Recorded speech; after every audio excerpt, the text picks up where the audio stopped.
मुजफ्फरनगर के एसएसपी ने एटीएस उतार दिए हैं सड़कों पे। पहले तो मैंने कभी तस्वीर ऐसी नहीं देखी। क्या लगता है? इसके पीछे बहुत सी वजह हैं अभिषेक, और वजह एक एक करके आएंगे हम लोग और इस पूरी घटनाक्रम को समझने की कोशिश करेंगे।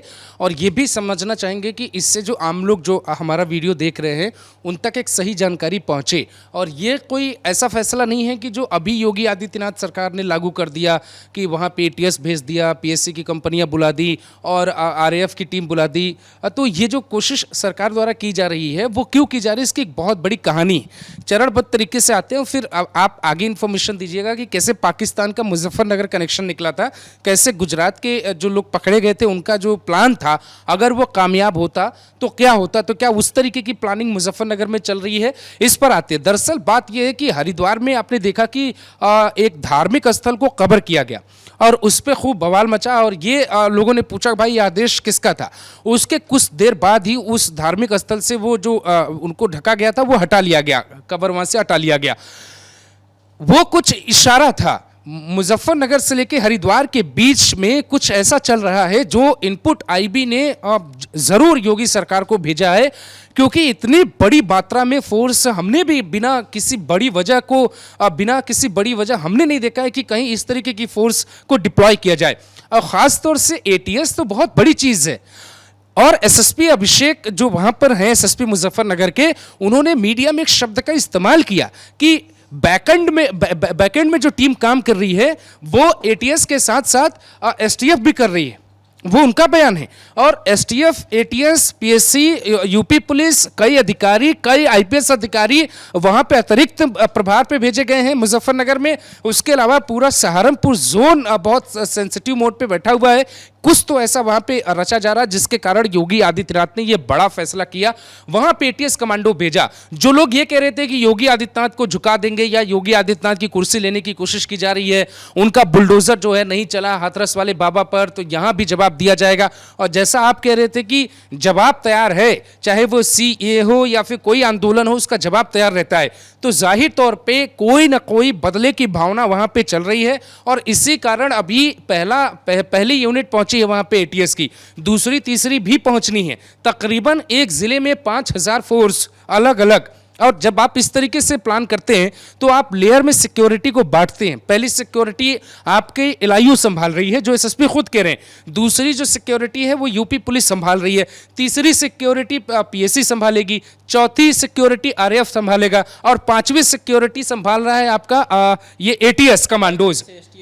हाँ, नहीं वो उनको अलग टीम मानिए। अब बैकएंड में कौन कौन काम कर रहे हैं ये देखिए। यूपी पुलिस 5 सिक्योरिटी लेयर आपने देखा, अब 5 आप इधर भी देखिए।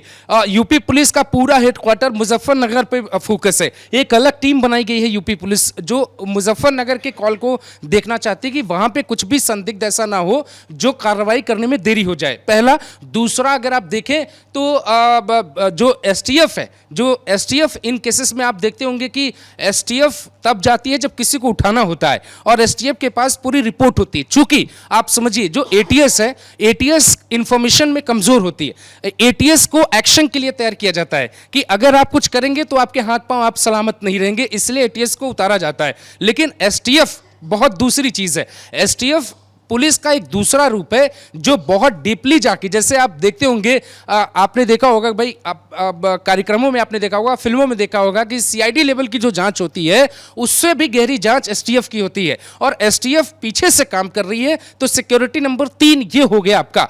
नंबर 4 पे जो सबसे इंपॉर्टेंट है वो आईबी का काम है और नंबर 5 पे जो है वो सबसे जरूरी हिस्सा है, वो रॉ हर एक चीज को डिकोड कर रहा है। 100% मैं ये दावे के साथ कह सकता हूं मुजफ्फरनगर पे कोई काला साया कोई मंडरा रहा है और वहां पे योगी आदित्यनाथ के हिंदुत्व की छवि को कमजोर करने के लिए अभिषेक कुछ ऐसी कोशिश की जा रही है जिसके कारण वहां प्रशासन बहुत हलचल में है। किसी भी एसएसपी के पास ये अधिकार होता है कि जब जिले में कानून व्यवस्था खराब हो तो वो किसी भी फोर्स को बुलाने के लिए लेटर लिख सकता है, फोन पे बात कर सकता है और अभिषेक सिंह ने यही किया। डीजीपी को संदेश गया और एटीएस हेडक्वार्टर को गया और वहां से एटीएस को बुलाया गया, पीएससी को बुलाया जा रहा। तो अब आप मुझे ये बताइए कि अगर इसमें पाकिस्तानी कनेक्शन आ रहा है, इसमें वो गुजरात वाला कनेक्शन आ रहा है, इसमें जो अभी जावेद पकड़ा गया था इसी साल वो कनेक्शन आ रहा है, तो फिर मुजफ्फरनगर में में 2013 से कुछ बड़ा करने की प्लानिंग चल रही है और योगी की छवि जो योगी की छवि है ना, वो दोहरी नीति में फंसाने की कोशिश हो रही है। एक तरफ पार्टी के नेता ही उनकी कुर्सी और टांग खींच रहे हैं, दूसरी तरफ जो देश की ताकतें, जो देश विरोधी ताकतें हैं, वो ये चाहती हैं कि योगी आदित्यनाथ को फेल करने का या उनके हिंदुत्व की छवि को या उनके कानून व्यवस्था को बिगाड़ने का सबसे बढ़िया मौका क्या हो सकता है, जब लाखों की संख्या में एक जगह एक ही धर्म के लोग खड़े हो। आप समझिए कि जो योगी का नैरेटिव है वो क्यों बड़ा हो रहा है। वो इसलिए बड़ा हो रहा है क्योंकि योगी आदित्यनाथ कांवड़ियों के लिए कर रहे हैं, इससे पूरा नैरेटिव हिंदुस्तान का बदल जा रहा है। और कांवड़िया सिर्फ यूपी के तो है नहीं, कांवड़िया तो पूरे देश में है, हर एक राज्य में है, तो हर राज्य में मैसेज योगी का जा रहा है। दूसरा, मैंने आपको कुछ दिन पहले भी कहा था कि आप इस पर एक रिपोर्ट बनाइए, दर्शकों को बताइए कि कांवड़ मेला तो बहुत छोटा इवेंट है, महाकुंभ में बहुत बड़ी तैयारी है। हमने आपको बताए थे कि कैसे महाकुंभ को लेकर खुफिया एजेंसी अलर्ट है, और अभी से जो ये डिजिटल अटेंडेंस वाला जो मुद्दा था, योगी आदित्यनाथ सरकार ने उसे होल्ड जरूर किया, बट वो कोशिश ऐसे आयोजन के लिए थी कि जब आप कुंभ मेला में जाएंगे, आप 4 करोड़ की बात कर रहे हैं, हरिद्वार जाएंगे लोग मुजफ्फरनगर से, 4 करोड़ लोग महाकुंभ का जिस दिन मेन दिन होगा उस दिन प्रयागराज में मौजूद होंगे। आप कैसी व्यवस्था बनाएंगे? और योगी को फेल करने का पूरा प्लान तैयार हो रहा है, और इसीलिए बिना वक्त गंवाए रात 2 बजे ये फैसला हुआ है। कल रात 2 बजे निकली है एटीएस की टीम, और वहां से ये लोग मतलब जो उनकी गाड़ी होती है और बख्तरबंद जो गाड़ियां इनकी, उसके साथ ये लोग पहुंचे हैं मुजफ्फरनगर। ये सीधे वहीं पे पहुंचे, ये जाके नाश्ता पानी नहीं किए कि इनको पहले नाश्ता पानी कराया गया हो कि आइए आपका स्वागत है आप आ गए, ऐसा कुछ नहीं हुआ। ये वहीं पहुंचे, उस चौक पे पहुंचे, शिव चौक पे, जहां पर कांवड़ियों का जो रूट है उस चौराहे से होते हुए जाता है, और हर कांवड़ियों को वहां से जाना पड़ता है, हर कांवड़िए को। तो इसीलिए मुझे लगता है कि कुछ तो जरूर है जो पक रहा है पीछे। क्या है कि यूपी में अभी कुछ दिन पहले जब ये एटीएस उतरे, इससे पहले अयोध्या में भी ऐसे ही एनएसजी कमांडो गए थे, आपको याद होगा। एनएसजी कमांडो जब वहाँ पहुँचे तो उन लोगों ने सीधा मार्च नहीं किया, यहाँ ये लोग सीधा मार्च किए हैं आके। वहाँ एनएसजी कमांडो के पहुँचने के बाद वो लोग 2 दिन तक सादे ड्रेस में घूमते रहे, पता करते रहे कि कौन माहौल बिगाड़ना चाह रहा है। जब सारी चीज़ें क्लियर हो गई उसके बाद ये लोग हनुमानगढ़ी से मार्च करते हुए गए। हर शहर में ऐसा कुछ हो रहा है यूपी में। आप ये देखिए, मुजफ्फरनगर की कहानी बहुत बड़ी है। साल 2000 में जब आप मुजफ्फरनगर का इतिहास देखेंगे तो साल 2000 में एक आरोपी पकड़ा गया, वारिस। वो पाकिस्तान का रहने वाला था, पाकिस्तान में एक गुजरावाला करके जगह है, वहाँ का रहने वाला था। उसको पकड़ा, पूछताछ किया तो पता चला कि वो मुजफ्फरनगर को दहलाने में कुछ प्लान कर रहा है।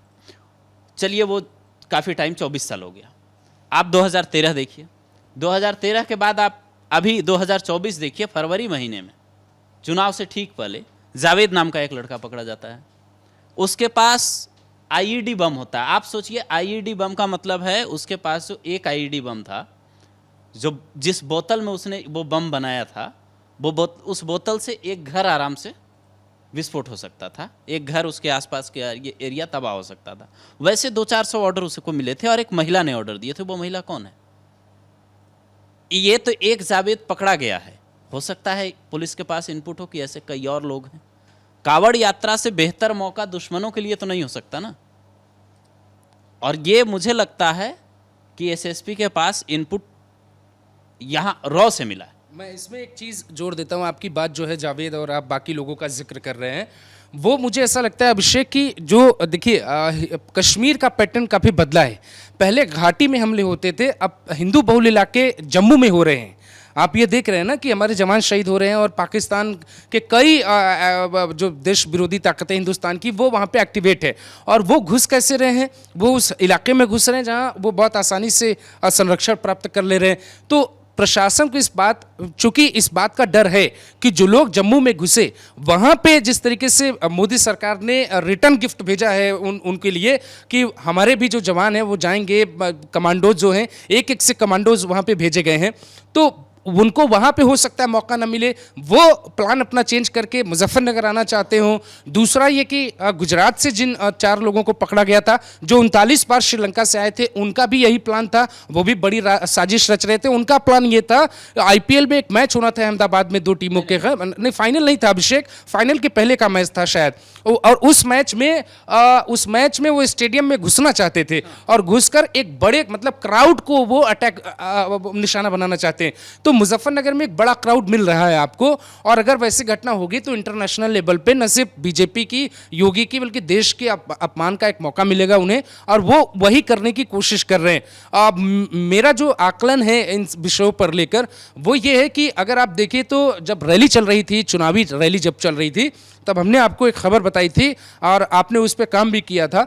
जब योगी आदित्यनाथ रोड शो कर रहे थे, आपने बहुत से रोड शो देखे होंगे दोस्तों, और आपने भी देखा, हमने भी देखा, लेकिन वो इकलौता रोड शो था जब वहां पे जो योगी की सुरक्षा में जो एनएसजी कमांडो होते हैं वो सहारनपुर की रोड पे अपना जो वो शील्ड होता है उनका बुलेट प्रूफ वो खोल देते हैं। हाँ, और उसकी तस्वीर दिखा देता हूं। तस्वीर ये है कि उन्होंने बुलेट प्रूफ शील्ड खोल दिया। तो कुछ तो ऐसा उधर है जो इनपुट के तौर पे लिया जाएगा, और ये चीज सार्वजनिक मंच पे नहीं कहा जाएगा। ये कोई केशव और योगी की लड़ाई नहीं कि केशव कहेंगे कि संगठन बड़ा था, बड़ा है, बड़ा है। सरकार को बड़ी चुनौतियों से निपटना है, अपनों से तो निपटना ही निपटना है, ऐसे लोगों से भी निपटना है जो बहुत बड़ा प्लान कर रहे हैं। दिख भी नहीं रहे हैं ना वो। दिक्कत इस बात की है कि वो दिख नहीं रहे हैं आपको। उनकी प्लानिंग क्या है? मुझे तो लग रहा है कि इसमें एनआईए की भी एंट्री हो सकती है। अभी अगर आप एटीएस उतार रहे हैं, आपके पास एनएसजी बैकअप में है, अयोध्या से मुजफ्फरनगर पहुंचने में एनएसजी को बहुत ज़्यादा वक्त लगेगा नहीं। आप सोचिए अगर कुछ भी गड़बड़ होता है, होना नहीं चाहिए, लेकिन अगर कुछ भी गड़बड़ होता है, कोई भी घटना बड़ी होती है, तो इनके पास तैयारी देखिए कितनी तगड़ी है। मुजफ्फरनगर के एसएसपी से बाकी जो संवेदनशील अपने ज़िले हैं, राज्य हैं, उनके अधिकारियों को सीखना चाहिए। आप सोचिए जम्मू कश्मीर में कैसे हमले हो जाते हैं। जम्मू में जो हमले हो रहे हैं वहाँ तो कोई पैटर्न नहीं था ऐसा। घाटी में तो हमले होते थे, लोग जानते थे। जम्मू में ऐसा कोई पैटर्न नहीं था। वहाँ के एसएसपी को ये सीखना चाहिए। मुजफ्फरनगर के एसएसपी ने जो स्टेप लिया वो वाकई बहुत अच्छा है। और बिल्कुल मुझे भी यही लगता है कि इसमें से देखिए, अधिकारी जो होता है सरकार की लाठी होता है। यही वो पुलिस थी ना, मुजफ्फरनगर पुलिस, जिसने अपनी आंखों के सामने बढ़ते हुए चीज़ों को देखा और रिपोर्ट में जिक्र किया गया कि पुलिस नहीं रोक पाई। यही वो अधिकारी थे ना जो इन्वॉल्व थे पूरे केस में। आज यही वो अधिकारी है ना सरकार के। देखिए कि होने से पहले ही 5000 के आसपास आप फोर्स लगा दे रहे हैं। आसपास के जो ज़िले हैं जहाँ पे कोई ज़्यादा अशांति की व्यवस्था नहीं है, वहाँ के जो अधिकारी हैं, जो पुलिसकर्मी, उनको बुला लिया गया। मुजफ्फरनगर में पुलिसकर्मियों को छुट्टी नहीं मिल रही है, वो रोड पे खाना खा रहे हैं। कुछ तो बड़ा है। अब बड़ा क्यों नहीं होना? अब चूंकि देखिए योगी आदित्यनाथ ने नेम प्लेट वाला आदेश दिया, इससे जो है एक पक्ष ये मानता है कि उनका सामाजिक और आर्थिक बहिष्कार हो गया। अब उनके पक्ष के लोगों में से कुछ लोग ऐसे होते हैं जो बदले की भावना पालने लगते हैं, और वो हमेशा देखा गया। नुपुर शर्मा केस में नहीं देखा गया? उसके बाद क्या क्या नारा मिला हिंदुस्तान को? वो नारा हमेशा सुनाई दे रहा है। तो जब नुपुर शर्मा के एक केस में उस तरीके से कई लोगों को गिरफ्तार किया गया, कन्हैया वाले केस में तो 2 आरोपियों को पकड़ा गया जिन्होंने घटना को अंजाम दिया, उसके अलावा न जाने कितने ऐसों को पकड़ा गया जिनकी प्लानिंग थी। मुजफ्फरनगर से एक पकड़ा गया था जो वही करना चाहता था। तो मुजफ्फरनगर नहीं, प्रयागराज से पकड़ा गया था। प्रयागराज से पकड़ा गया था। नहीं, सरतन से जुदा कहने के आरोप में वो जो प्लानिंग रच रहा था वो प्रयागराज से पकड़ा गया था। बिल्कुल, जो बस कंडक्टर पे हाँ जो हमला करना चाहता था, तो वो गिरफ्तार किया गया। उसके बाद आप कड़ी अगर आप जोड़ते चले जाएंगे तो मुजफ्फरनगर अपने आप में बहुत संवेदनशील है। और योगी आदित्यनाथ देखिए पिछले लंबे टाइम से यूपी के मुख्यमंत्री हैं, उनके राज में कम से कम इस तरीके की घटनाएं आपको सुनने को नहीं मिलती हैं। सरकार के लिए एक बहुत बड़ा चैलेंज है। इसीलिए आप देख रहे होंगे कि जब केशव प्रसाद मौर्य और ब्रजेश पाठक या बीजेपी में सियासत चल रही थी, योगी आदित्यनाथ अपनी बैठक कर रहे थे और वीडियो कॉन्फ्रेंसिंग के जरिए पहले अधिकारियों को समझाया, उसके बाद उसके नीचे के अधिकारियों को समझाया। अधिकारियों में डीएम की क्लास उन्होंने अलग से लगाई, अधिकारियों में आईपीएस लॉबी की क्लास उन्होंने अलग से लगाई। लेकिन एक सवाल है ना सर, कि आप ये सोचिए कि क्या हाथरस में बुलडोजर नहीं चला, इस वजह से जो देश के दुश्मन हैं उनके हौसले बुलंद हो गए? क्योंकि बुलडोजर का खौफ जो यूपी में था वो अभी नहीं समझ आ रहा है। इस तरह की घटनाएं पीछे भी कांवड़ यात्रा पहले भी निकली हैं, और कांवड़ यात्रा में हेलीकॉप्टर से फूल भी बरसाए गए हैं। कांवड़ियों के लिए खूब सुविधा हुई है। इस बार कुछ नया नहीं हो रहा है। नया अगर हुआ तो नेम प्लेट वाला। वो जो आप बात कर रहे थे कि सीए एनआरसी का विरोध हुआ, कोई भी कानून आता है एक बार एक तबका विरोध पकड़ के बैठ जाता है, और उसकी मदद वो लोग करते हैं जो देश के बाहर बैठे हैं, वो अपना एजेंडा चलाते हैं। यहाँ भी हो सकता है नेम प्लेट वाले इशू में ऐसा हो, क्योंकि याचिका डालने वाले कौन लोग हैं सुप्रीम कोर्ट में? महुआ मोइत्रा है, ममता बनर्जी की सांसद, सीए एनआरसी में सपोर्ट करने वाले समर्थन हैं एक। तो ये जो लोग हैं, क्या इनका हौसला बढ़ा है हाथरस वाले ये कहना मतलब मैं ये जानना चाहता हूँ अभिषेक कि मतलब जैसे आप ये बताइए कि सुप्रीम कोर्ट जैसे देश की संस्था जो बहुत बड़ी संस्था है वो सिर्फ क्या इमोशनल डिसीजन पे बिलीव करती है? भाई आप जब योगी सरकार ने कोई फैसला लागू किया तो सुप्रीम कोर्ट के जजों ने ये कैसे सोच लिया कि ये डिसीजन हवा में होगा? भाई आप कम से कम गवर्नमेंट को बुलाते, गवर्नमेंट के वकील को बुलाते और आप उनसे पूछते कि इसके पीछे की वजह क्या है। नियम तो ये नहीं भाई, अगर वो सरकार जिसको जनता ने चुना है और चुनी हुई सरकार एक डिसीजन लेती है, कोई पाकिस्तान तो नहीं है ना कि आर्मी ने कोई फैसला लिया और लागू हो गया। भाई वो मुख्यमंत्री हैं और अगर उन्होंने कोई डिसीजन लिया तो क्या कोर्ट को एक बार ये नहीं पता करना चाहिए था कि क्यों किया? सिर्फ ये रूमर जो राजनीति में रूमर चल रहा है वो न्याय व्यवस्था में भी रूमर चलेगा। भाई राजनीति में आप तुरंत कह देते हैं कि ये फैसला पॉलिटिकल है, योगी आदित्यनाथ एक पक्ष को दबाना चाहते हैं, ये करना चाहते हैं। भाई लेकिन न्यायपालिका में जब ये फैसला चैलेंज किया गया तो उनको कम से कम ये पता करना चाहिए कि आखिरकार अचानक से कांवड़ यात्रा शुरू होने से पहले ऐसा क्यों कहना पड़ा। और ये लॉ एंड ऑर्डर का इशू है, क्लियर इशू है। आप ये बताइए कि इतनी भारी संख्या में आपको क्या करना है? आप देखिए कि पैटर्न कितना तेजी से अपनाया जा रहा है। जब बदायूं में एक आरोपी पकड़ा गया वीरेश यादव, तो वो किस रूप में आया था? भगवा कपड़ा पहन के जंगल में छिपा था और बिना फोन लिए गया था। आप देखिए कि गुजरात में जो एटीएस ने 4 लोगों को पकड़ा, उनके फोन श्रीलंका में थे। नागरिक श्रीलंका के, कनेक्शन पाकिस्तान से, आते गुजरात में है और हमला करना चाहते हैं गुजरात में। आते कहाँ हैं? पहले तमिलनाडु में आते हैं, तमिलनाडु से वो गुजरात आते हैं। तो डाइवर्जन चल रहा है और डाइवर्जन को पकड़ना बहुत मुश्किल होता है। इसीलिए तो वो 39 बार आए, आखिरी बार पकड़े गए।